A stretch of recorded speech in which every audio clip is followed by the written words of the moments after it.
Hello, children. Let us listen to an interesting story where the mind dwells.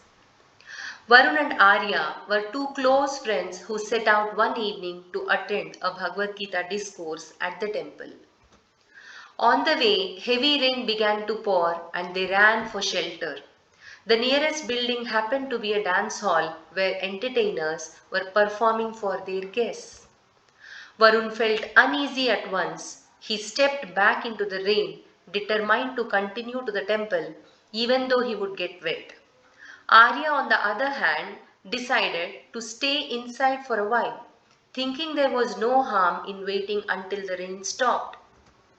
At the temple, Varun sat for the discourse, but his mind wandered.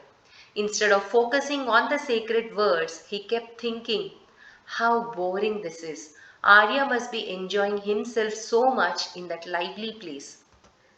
Meanwhile, Arya sat inside the hall, but his thoughts were different. Why am I here? Varun must be soaking in divine wisdom at the temple. I should have gone with him instead of choosing comfort. When the rain ended, both friends started walking, hoping to meet each other.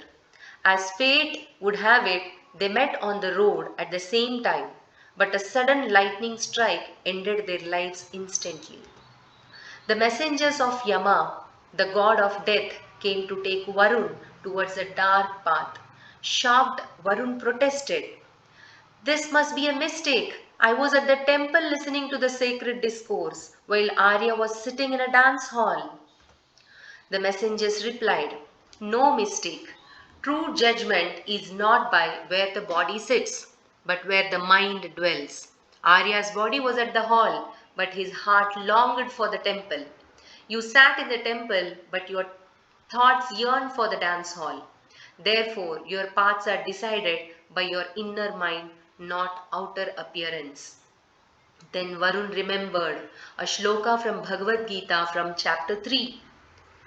कर्मेन्द्रियाणि संयम्य य आस्ते मनसा स्मरन् indriyardhan vimudhatma midhyacharah स उच्यते, which means those who restrain the external organs of action while continuing to dwell on sense objects in the mind certainly delude themselves and are to be called hypocrites.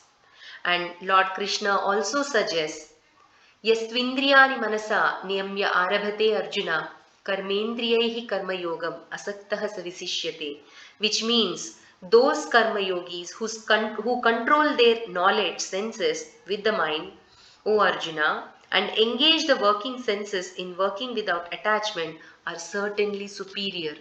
So the moral of the story is true renunciation is not just about leaving worldly places or things on the outside. It is about purifying the mind within. Real spirituality comes when both action and intention are aligned towards the divine.